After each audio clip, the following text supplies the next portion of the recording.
السلام علیکم ورحمۃ اللہ تعالی وبرکاتہ۔ الحمد للہ رب العالمین والعاقبۃ للمتقین والصلاة والسلام علی سید الانبیاء والمرسلین وعلی آلہ واصحابہ اجمعین، اما بعد فاعوذ باللہ من الشیطان الرجیم، بسم اللہ الرحمن الرحیم۔ الا ان اولیاء اللہ لا خوف علیہم ولا هم يحزنون الذین آمنوا وكانوا يتقون۔ صدق اللہ مولانا العظیم وصدق رسولہ النبی الامین المتین الکریم، ونحن على ذلك لمن الشاهدين والشاكرين والذاكرين والحامدين والحمد لله رب العالمین۔ آئیے ہم اور آپ سب سے پہلے حضور سرور کائنات، فخر موجودات، باعث تخلیق کائنات، احمد مجتبی محمد مصطفیٰ صلی اللہ علیہ وسلم کی بارگاہ مقدس میں درود و سلام کا ہدیہ پیش کریں اور پڑھیں۔ اللہم صلی علی سیدنا و مولانا محمد معدن الجود والکرم وآلہ الکرام وابنہ الکریم وبارک وسلم صلاۃ و سلاما علیک یا رسول اللہ صلی اللہ تعالی علیہ وسلم۔ عزیزان ملت اسلامیہ، آج ہم انشاءاللہ تبارک و تعالی حضرت خواجہ غریب نواز رحمۃ اللہ تعالی علیہ کے پیر و مرشد شیخ الاسلام قطب الاقطاب ابو النور حضرت خواجہ عثمان ہارونی رحمۃ اللہ تعالی علیہ کا تذکرہ کریں گے۔ چونکہ آپ کا عرس مبارک اسی مہینے کی 5 تاریخ کو یا 6 تاریخ کو آتا ہے، اسی مناسبت سے آج ہم حضرت کا ذکر کرنے کی سعادت حاصل کریں گے، اور ہم اولیاء کرام کے ماننے والے ہیں، اولیاء کرام کا تذکرہ کرتے ہیں، ان کے حالات بیان کرتے ہیں تاکہ اس کی برکتیں بھی حاصل ہوں اور ہماری زندگیوں میں تبدیلی بھی آئے۔ اولیاء کرام کی زندگی کو سن کر پڑھ کے دل میں تبدیلی آنی چاہیے، کیونکہ یہ اللہ کے مقبول بندے ہوتے ہیں اور انہوں نے پوری زندگی اللہ کی اطاعت میں گزاری ہوتی ہے، تو وہ ہمارے لیے ان کی زندگی میں عبرت ہوتی ہے، سبق ہوتا ہے، تو وہ سبق ہمیں حاصل کرنا چاہیے اور عبرت حاصل کرنی چاہیے، اور ان کے نقش قدم پر چلتے ہوئے ہمیں زندگی گزارنے کی کوشش کرنی چاہیے۔ تو اولیاء کرام کے حالات جو بیان کیے جاتے ہیں، ان کی سیرت جو بیان کی جاتی ہے، اس کا مقصد، سب سے بڑا مقصد یہی ہوتا ہے کہ ہم سننے کے بعد اس پر عمل کرنے کی کوشش کریں، اور اولیاء کرام سے جو ہم محبت کا دعویٰ کرتے ہیں تو ان کے بتائے ہوئے اور چلے ہوئے طریقے کے مطابق اپنی زندگی گزارنے کی کوشش بھی کریں تاکہ ہماری زندگی بھی کامیاب ہو جائے۔ تو یہ اللہ والوں کی زندگی، حضرت خواجہ عثمان ہارونی رضی اللہ تعالیٰ عنہ اللہ کے کیسے مقرب بندے اور کیسے اللہ کے ولی، کیسا آپ کا مقام و مرتبہ تھا اللہ تبارک و تعالیٰ کی بارگاہ میں۔ ایک واقعے سے ہم شروعات کریں۔ آپ کیسی عبادت و ریاضت کرتے تھے اور اس انداز کی آپ نماز پڑھتے تھے کہ جب آپ نماز پڑھتے تھے تو غیب سے آواز آتی تھی کہ اے عثمان ہارونی، ہم نے تمہاری نماز کو پسند کر لیا، ہم نے تمہاری نماز کو قبول کر لیا، مانگو جو مانگنا ہے۔ تو حضرت عثمان ہارونی رضی اللہ تعالیٰ عنہ، ہم اور آپ ہوتے تو دنیا کی چیزیں، مطلب دولت مانگتے، روپیہ پیسہ مانگتے، یہ گاڑی مانگ لیتے، بنگلہ مانگ لیتے، لیکن یہ اللہ والے ہوتے ہیں کیونکہ ان کی نگاہوں میں ان ساری چیزوں کی کوئی حیثیت ہی نہیں، دنیا کی چیزوں کی کوئی حیثیت ہی نہیں۔ جب غیب سے یہ آواز آتی نا کہ ہم نے تمہاری نماز کو قبول کر لیا ہے، مانگو کیا مانگتے ہو، تو حضرت عثمان ہارونی رضی اللہ تعالیٰ عنہ اللہ کی بارگاہ میں عرض کرتے، اے پروردگار، میں تجھ سے تجھی کو مانگتا ہوں، میں تجھ سے تجھی کو مانگتا ہوں۔ تو پھر آواز آتی کہ ہم نے تمہیں جمال لازوال بخش دیا، جمال لازوال عطا فرما دیا، یعنی کبھی نہ ختم ہونے والی خوبصورتی عطا فرما دی۔ اللہ تبارک و تعالیٰ کی طرف سے یہ آواز آتی، پکارنے والا پکار کر کہتا، اور پھر آگے اور مزید یہ آواز کہ اور کچھ مانگنا ہے تو مانگو۔ تو حضرت خواجہ عثمان رضی اللہ تعالیٰ عنہ اللہ کی بارگاہ میں عرض کرتے کہ پروردگار امت محمدیہ صلی اللہ علیہ وسلم کے گنہگاروں کو بخش دے، امت محمدیہ میں جو گنہگار ہیں ان کو بخش دے۔ تو آواز آتی کہ امت محمدیہ میں سے 30,000 گنہگاروں کو تمہاری دعا کی وجہ سے بخش دیا ہے۔ اور یہ جو صدا تھی، یہ جو غیب سے آنے والی آواز، یہ ہر نماز میں آپ کو سنائی دیتی تھی اور ہر نماز میں یہ بشارت اور خوشخبری آپ کو ملا کرتی تھی۔ ابھی آپ سوچیں کہ ہر نماز میں 30,000 گنہگاروں کی بخشش ہو رہی ہے۔ حضرت خواجہ عثمان ہارونی رضی اللہ تعالیٰ عنہ کی دعا کی برکت سے ان کے مقام و مرتبے کو دیکھیں آپ، اللہ کی بارگاہ میں کیسا مرتبہ ہوگا اور وہ کیسے مستجاب الدعوات تھے، جو دعا کرتے تھے اللہ تبارک و تعالیٰ قبول فرما دیا کرتا تھا۔ یہ حضرت خواجہ عثمان ہارونی رضی اللہ تعالیٰ عنہ کا مقام و مرتبہ۔ آپ کی جو کنیت ہے وہ ہے ابو النور، آپ کا لقب شیخ الاسلام ہے، اور آپ سب جانتے ہیں کہ یہ حضرت خواجہ غریب نواز سلطان الہند حضرت خواجہ معین الدین چشتی رضی اللہ تعالیٰ عنہ کے پیر و مرشد ہیں، حضرت خواجہ عثمان ہارونی رضی اللہ تعالیٰ عنہ۔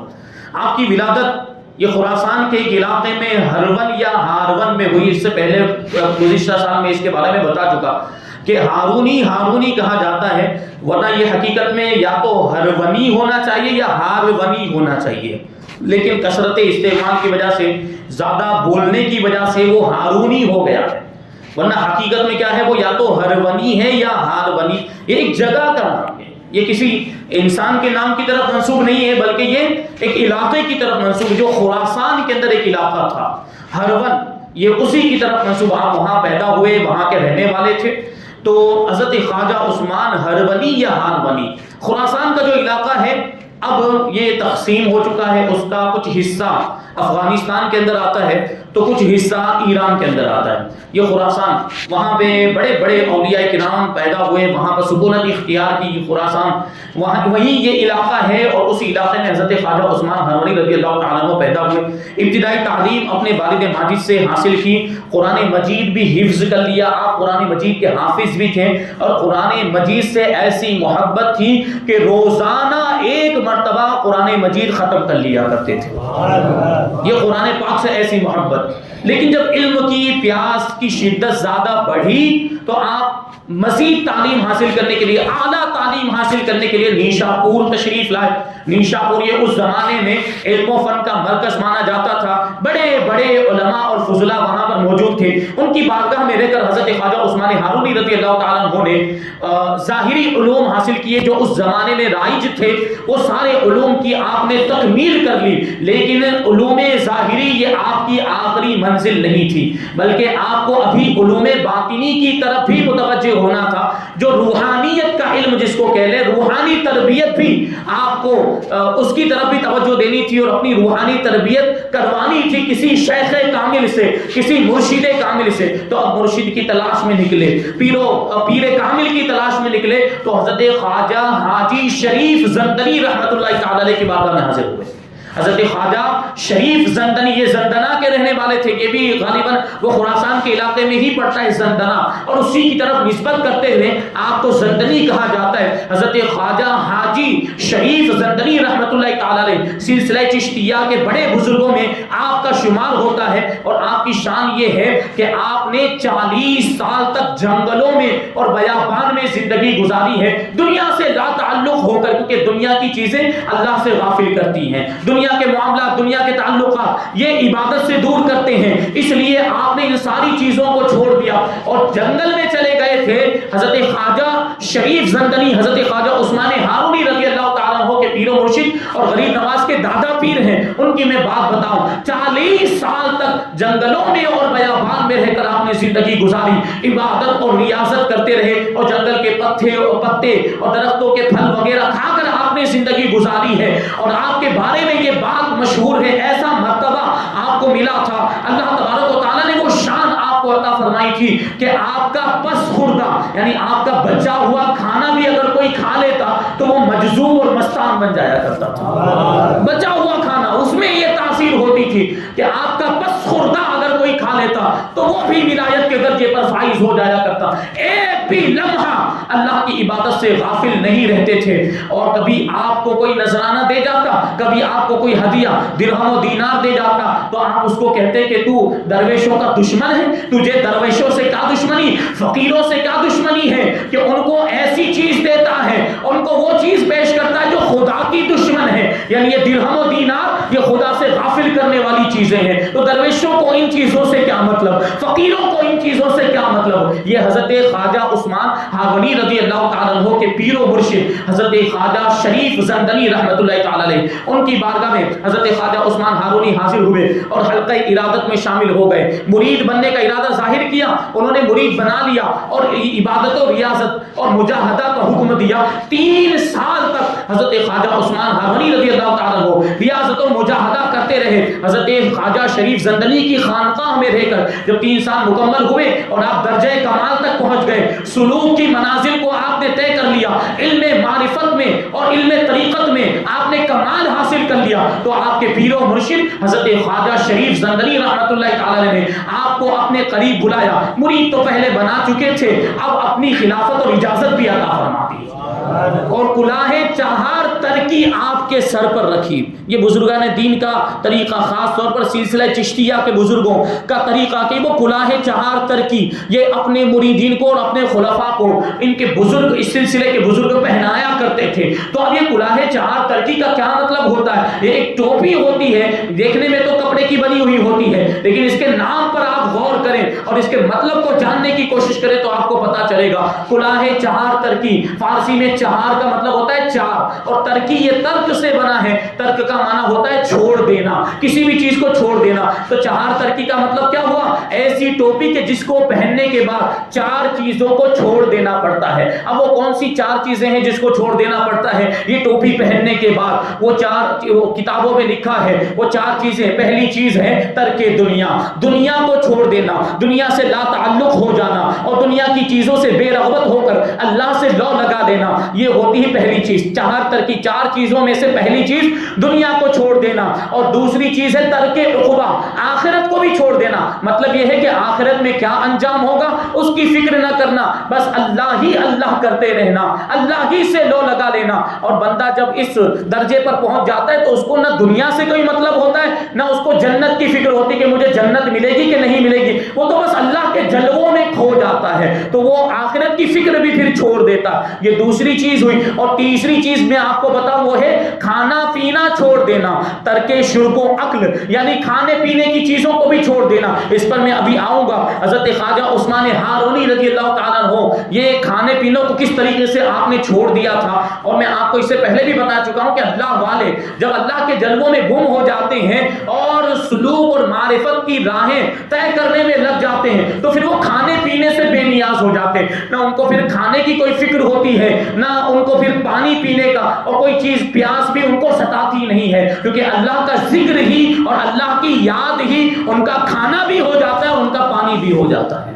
تو یہ تیسری چیز. اور چوتھی چیز جو سب سے اہم ہے وہ جو چھوڑنا ہوتا ہے وہ ہوتا ہے ترک خواہشات نفسانی, نفسانی خواہشات کو چھوڑ دینا. یعنی وہ خواہشات جو اللہ سے غافل کرنے والی ہو, اللہ کے ذکر اور اس کی عبادت سے غافل کرنے والی ہو, اس کو چھوڑ دینا. یہ کلاہ چہار ترکی کا مطلب ہوتا ہے. تو آپ کے پیر و مرشد نے یہ ٹوپی آپ کو عطا فرمائی. اس کے بعد آپ عبادت اور ریاضت میں مشغول ہو گئے. آپ کے بارے میں روایتوں میں آیا ہے کہ اس کے بعد 70 سال تک آپ اللہ کی عبادت کرتے رہے, اور 70 سال تک اس انداز میں آپ نے عبادت کی ہے کہ بہت ہی کم کھانا کھاتے تھے اور بہت ہی کم پانی پیتے تھے, اکثر روزے سے رہا کرتے تھے. بلکہ اس درمیان میں 10 سال تو ایسے گزرے ہیں کہ آپ نے کچھ بھی کھانا نہیں کھایا, اپنے پیٹ کو کچھ بھی کھانا نہیں کھلایا. ہاں 7 دن کے بعد ایک گھونٹ صرف پانی پی لیا کرتے تھے. سوچنے جیسی بات کہ کھانا تو کھا ہی نہیں رہے, 10 سال کا عرصہ اس درمیان میں ایسا گزرا کہ ایک بھی نوالا آپ نے کھانے کا اپنے پیٹ میں نہیں ڈالا. اور پیاس جب کبھی لگا کرتی, بہت زیادہ شدت کی جب پیاس لگتی تو ایک گھونٹ 7 دن میں ایک مرتبہ ایک گھونٹ پانی کا پیتے تھے اور اللہ کی بارگاہ میں عرض کرتے تھے, اے پروردگار تو مجھے نفس کے ظلم سے بچا لے, تو مجھے نفس کے ظلم سے بچا لے, کہ یہ نفس میرے پاس بار بار پانی مانگتا کرتا ہے, یہ مجھ سے بار بار پانی مانگتا ہے, تو میں نے اس کو 7 دن میں 1 مرتبہ یہ 1 گھونٹ پانی دے دیتا ہوں. 7 دن میں 1 مرتبہ نفس جب بہت زیادہ چلاتا ہے, جب بہت زیادہ پکارتا ہے, تو 7 دن میں 1 مرتبہ 1 گھونٹ پانی پینے کے لیے میں اس کو دے دیتا ہوں. یہ اللہ والوں کی زندگی ہے. ہم یہ زندگی سے سبق حاصل کریں کہ وہ کیسی عبادت کرتے تھے, ان کی عبادت کا انداز کیسا ہوتا تھا. ہم سے تو فرض نمازیں ادا نہیں ہوتی, تو اس طرح کی ریاضت ہم کیسے کریں گے, اس طرح کا مجاہدہ اور یہ نفس کشی ہم کیسے کریں گے. یہ اللہ والوں کی زندگی سے ہمیں سبق حاصل کرنا چاہیے, اور جب اس طرح کی عبادت اور ریاضت وہ کرتے ہیں تو پھر ویسا مرتبہ بھی ان کو ملتا ہے. اللہ تبارک و تعالیٰ پھر ویسا مقام بھی ان کو عطا فرماتا ہے. تو 70 سال تک عبادت کی, آخری عمر میں طویل سفر کرنے کے بعد, دنیا میں سیاحت کرنے کے بعد, مختلف علاقوں میں گھومنے کے بعد آپ مکہ مکرمہ پہنچے, اور مکہ مکرمہ میں ہی آپ نے مستقل سکونت اختیار فرما لی, وہاں معتکف ہو گئے اور ارادہ بنا لیا کہ اب یہاں سے کہیں نہیں جانا.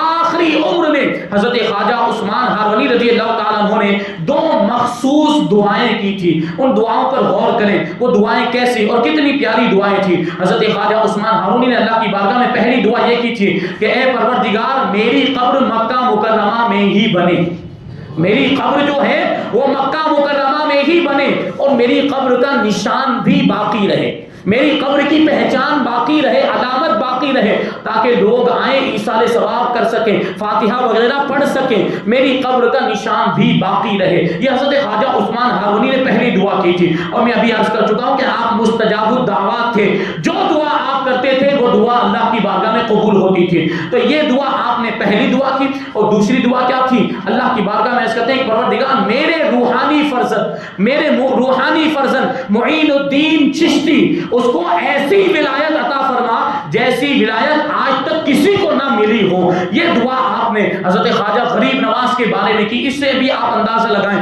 کہ حضرت خواجہ غریب نواز کا اپنے پیر و مرشد کی بارگاہ میں کیا مرتبہ ہے, کہ وہاں مکہ مکرمہ میں کعبہ معظمہ کے اندر اپنے مرید خاص کے لیے دعا کر رہے ہیں کہ معین الدین کو ایسی ولایت عطا فرما جیسی ولایت آج تک کسی کو نہ ملی ہو. یہ دونوں دعائیں اللہ تبارک و تعالیٰ کی بارگاہ میں قبول ہوئی. غیب سے آواز آئی کہ اے عثمان ہارونی, تمہاری پہلی دعا بھی قبول ہو گئی, تمہارا مزار یہ جنت المعلا میں بنے گا, جو مکہ مکرمہ کا قبرستان ہے, اور اس کا نشان باقی رہے گا. آج بھی آپ دیکھیں, نجدیوں نے بہت ساری قبروں کے نشانات مٹا دیے ہیں, لیکن حضرت خواجہ عثمان ہارونی رضی اللہ تعالیٰ عنہ کی قبر مبارک کا نشان آج بھی باقی ہے. اس میں وہ لکڑی کا ایک سیٹ بنا ہوا ہے, جس سے آپ اندازہ لگا سکتے ہیں کہ یہ حضرت خواجہ عثمان ہارونی رضی اللہ تعالیٰ عنہ کا مزار پاک ہے. تو آپ کی دعا اللہ کی بارگاہ میں اس طریقے سے قبول ہوئی کہ قبر مبارک جنت المعلا میں بنی, اور اس کی پہچان باقی ہے, اس کا نشان باقی ہے, اس کی علامت آج بھی باقی ہے, اور لوگ وہاں پر حاضر ہو کر آپ کو ایصال ثواب کرتے ہیں اور آپ کی درجات کی بلندی کے لیے دعائیں کرتے ہیں. یہ پہلی دعا قبول ہوئی. اور دوسری دعا اس طریقے سے قبول ہوئی کہ حضرت خواجہ معین الدین چشتی غریب نواز رضی اللہ تعالیٰ عنہ کو ہندوستان کی ولایت عطا کی گئی, جو ہندوستان کی ولایت اس سے پہلے کسی کو نہیں ملی تھی. لیکن یہ فرمایا گیا کہ معین الدین سے پہلے کہیے کہ معین الدین پہلے نبی پاک صلی اللہ علیہ وسلم کی بارگاہ میں حاضر ہو, وہاں سے اجازت لے کر ہندوستان جائے. ان کو ہندوستان کی ولایت مل تو گئی ہے, لیکن پہلے ان کو حضور کی بارگاہ میں حاضر ہونا چاہیے, وہاں سے حکم ہو, وہاں سے اجازت ملے, پھر وہ ہندوستان جائیں. اور پھر غریب نواز کیسے ہندوستان تشریف لائے وہ میں بیان کر چکا ہوں. تو یہ حضرت خواجہ عثمان ہارونی رضی اللہ تعالیٰ عنہ کی زندگی, اللہ تبارک و تعالیٰ نے کیسا مقام و مرتبہ عطا فرمایا تھا. کرامتیں میں اس سے پہلے بیان کر چکا تھا. ایک واقعہ میں بیان کر کے اپنی بات کو ختم کروں. ایک رات کو 70 جاہل ایک میٹنگ میں بیٹھے ہوئے تھے, ایک مجلس میں بیٹھے ہوئے تھے, اور اپنے خرافات میں مشغول تھے. وہ ساری خرافات کی باتیں کر رہے ہوں گے. اسی میں حضرت خواجہ عثمان ہارونی رضی اللہ تعالیٰ عنہ کا تذکرہ آ گیا اور آپ کی کرامتوں کا ذکر نکلا. تو ان لوگوں نے آپس میں گفتگو کی کہ یہ تو بڑے اللہ کے ولی مشہور ہیں, اور ان کی کرامتیں بھی بڑی مشہور ہیں, لوگ ان کو اللہ کا ولی سمجھتے ہیں, بزرگ سمجھتے ہیں. تو یہ جاہلوں نے پھر کیا کیا, یہ 70 جاہل تھے, 70 جاہلوں نے یہ ارادہ بنایا کہ چلو ان کے پاس جاتے ہیں اور ان کو آزماتے ہیں, ان کا امتحان لیتے ہیں. دیکھیں اللہ والوں کا امتحان لینے کے لیے جا رہے ہیں. اب یہ اللہ والوں کا امتحان لیں گے تو کیا انجام ہوگا, یا تو تباہ و برباد ہو جائیں گے یا زندگی ہی تبدیل ہو جائے گی. تو یہ جاہلوں نے, اور پھر یہ بات بھی ذہن میں رکھیں کہ اللہ والوں کا امتحان وہی لے سکتا ہے جو جاہل ہوگا. جاہل ہوگا، دین سے دور ہوگا، دین سے غافل ہوگا، وہی اللہ والوں کا امتحان لے گا، ورنہ علم والا جو دین سے قریب ہوگا وہ تو اللہ والوں سے محبت کیا کرتا ہے، وہ تو اللہ والوں کے دامن سے وابستہ ہو جاتا ہے۔ تو بہرحال یہ 70 جاہلوں نے حضرت خواجہ عثمان ہارونی رضی اللہ تعالیٰ عنہ کو آزمانے کا ارادہ بنایا۔ رات کے وقت حضرت خواجہ عثمان ہارونی رضی اللہ تعالیٰ عنہ کی بارگاہ میں پہنچے، اور ہر جاہل، 70 جاہل ہیں، ہر جاہل نے اپنے اپنے دماغ میں ایک کھانے کا خیال کیا، کھانے کی ایک قسم کا، یہ مخصوص قسم کا کھانا مجھے اگر ان کی بارگاہ سے مل جائے گا تو ہم ان کی کرامت کو مان لیں گے اور ان کے مرید بن جائیں گے۔ یعنی ایک ایک قسم کا کھانا اپنے ذہن میں وہ سوچ کر گئے۔ ابھی 70 جاہل تھے، 70 آدمی، تو 70 قسم کا کھانا ہو گیا کہ نہیں؟ وہ 70 قسم کے کھانے کے بارے میں اپنے ذہن میں تصور جما کر حضرت خواجہ عثمان ہارونی رضی اللہ تعالیٰ عنہ کی بارگاہ میں یہ لوگ پہنچے، اور ایسے ایسے کھانے کی چیزوں کے بارے میں انہوں نے اپنے ذہن میں تصور کیا تھا، خیال کیا تھا، جو رات کے وقت کہیں مل نہ پائے، جو کھانا رات کے وقت کہیں پر دستیاب نہ ہونے پائے۔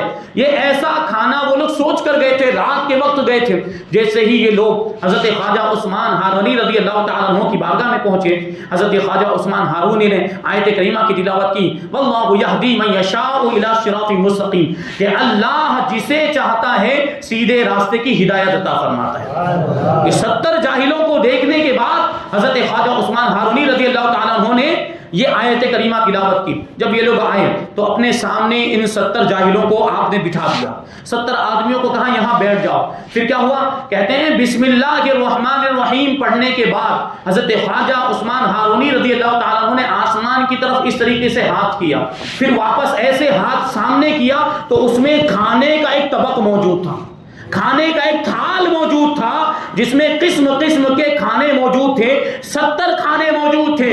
اب آپ سوچیں کہ وہ لوگ جو اپنے ذہن میں سوچ کر آئے تھے کھانے کی چیزوں کے بارے میں، حضرت خواجہ عثمان ہارونی رضی اللہ تعالیٰ عنہ نے وہی سارے کھانے ان کے درمیان تقسیم فرما دیے۔ جس نے جس کھانے کے بارے میں سوچا تھا وہی کھانا حضرت خواجہ عثمان ہارونی نے اس کو عطا فرما دیا۔ یہ کرامت دیکھنے کے بعد وہ سب جتنے بھی 70 آدمی آئے تھے سب نے توبہ کر لی۔ حضرت خواجہ عثمان ہارونی کے مریدین میں وہ سب کے سب شامل ہو گئے۔ یہ حضرت خواجہ عثمان ہارونی رضی اللہ تعالیٰ عنہ کا مقام و مرتبہ جو غریب نواز کے پیر و مرشد ہیں۔ آپ کا وصال 6 شوال یا 5 شوال ہجری 617 میں ہوا۔ آپ کی ولادت جو ہوئی ہے وہ 538 میں ہوئی۔ مختلف روایتیں ہیں آپ کی پیدائش کے بارے میں۔ 538 والی جو روایت ہے اکثر لوگوں نے اس کو نقل کیا ہے۔ 538 ہجری میں آپ کی ولادت اور پیدائش ہے، اور 617 ہجری میں آپ کی وفات ہوئی، آپ کا وصال ہوا۔ مکہ مکرمہ میں آپ موجود تھے، آپ کو جنت المعلا میں دفن کیا گیا۔ آج بھی آپ کا مزار پاک جنت المعلا کے اندر موجود ہے، لوگ وہاں پر زیارت کرنے کے لیے حاضر ہوتے ہیں۔ تو یہ حضرت خواجہ عثمان ہارونی رضی اللہ تعالیٰ عنہ کی زندگی۔ تو میں نے اس سے پہلے عرض کیا تھا کہ انشاءاللہ ہم 1-2 مسئلے بھی شامل کریں گے۔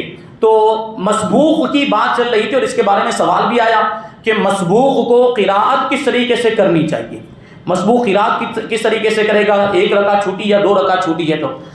تو یہ مسئلہ ذہن میں رکھیں کہ مقتدی جب تک امام کے ساتھ شامل ہے وہ قراءت نہیں کرے گا، امام کے ساتھ جب تک وہ موجود ہے اس کو قراءت نہیں کرنی، سورہ فاتحہ سورت وغیرہ کچھ نہیں پڑھنا ہے۔ لیکن جب وہ اپنی چھوٹی ہوئی رکعتیں پڑھنے کے لیے کھڑا ہوگا تو اس میں وہ قراءت کرے گا، 1 رکعت چھوٹی یا 2 رکعت چھوٹی یا 3 رکعت چھوٹی ہے۔ تو نماز کی ترتیب کے اعتبار سے دیکھیں تو یا تو اس کی وہ اگر 2 رکعتیں چھوٹی ہے تو اس کی وہ جو بعد میں کھڑے ہو کر نماز پڑھے گا وہ یا تو تیسری ہوگی، اور 3 رکعتیں چھوٹی ہیں تو وہ اس کی دوسری ہوگی، اور 1 رکعت چھوٹی ہے تو وہ اس کی چوتھی رکعت ہوگی۔ اس طریقے سے آپ دیکھ سکتے ہیں۔ تو نماز کی رکعتوں کی ترتیب کے اعتبار سے وہ دوسری، تیسری یا چوتھی ہو سکتی ہے، لیکن قراءت کے اعتبار سے وہ اس کی پہلی رکعت مانی جائے گی۔ جو بعد میں کھڑے ہو کر وہ نماز پڑھے گا وہ قراءت کے اعتبار سے پہلی رکعت مانی جائے گی۔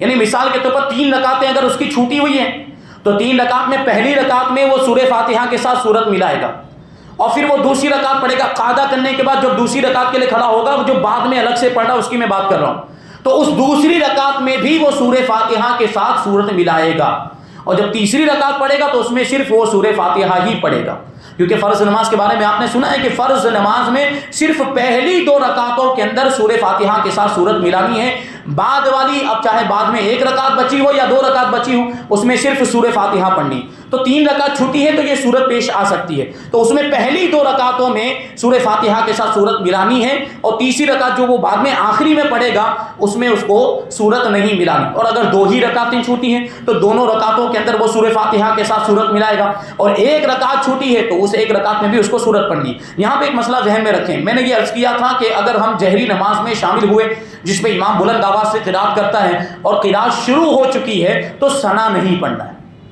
قرات شروع ہو چکی ہے تو ثنا نہیں پڑھنا ہے، ایسی صورت میں وہ ثنا جو ہے وہ ساقط ہو جاتی، لیکن مسبوق کے لیے موقع ہوتا ہے، یعنی جو دوسری رکعت میں شامل ہوا یا تیسری رکعت میں شامل ہوا، اور مان لیجئے تیسری رکعت میں تو چونکہ امام صاحب خاموش ہوتے وہ وہاں پہ ثنا پڑھ سکتا ہے، یا سری نماز میں شامل ہوا کہ جس نماز میں آہستہ قرات کی جاتی ہے تو اگرچہ قرات شروع ہو چکی ہو وہ ثنا پڑھ سکتا ہے، لیکن مان لیجئے کہ دوسری رکعت میں شامل ہوا تھا اور اس کی ثنا چھوٹ گئی امام صاحب کے قرات شروع کر دینے کی وجہ سے، تو ایسی صورت میں یہ مسبوق جب اپنی وہ 1 رکعت پڑھنے کے لیے کھڑا ہوگا بعد میں اس میں وہ ثنا پڑھے گا، اس میں وہ ثنا پڑے گا، اور اگر پہلے پڑھ چکا ہے تو اب یہاں پر اس کو نہیں پڑھنا ہے، پہلے امام کے ساتھ اگر وہ ثنا پڑھ چکا ہے تو اب بعد میں جو اپنی رکعتیں پڑھے گا اس میں اس کو ثنا نہیں پڑھنا ہے۔ تو یہ مسبوق کے تعلق سے کچھ مسائل تھے، انشاءاللہ اور بھی مسائل ہم آئندہ جمعہ کے بیان کے بعد شامل کرتے رہیں گے۔ اللہ تبارک و تعالی ہم سب کو عمل کی توفیق عطا فرمائے۔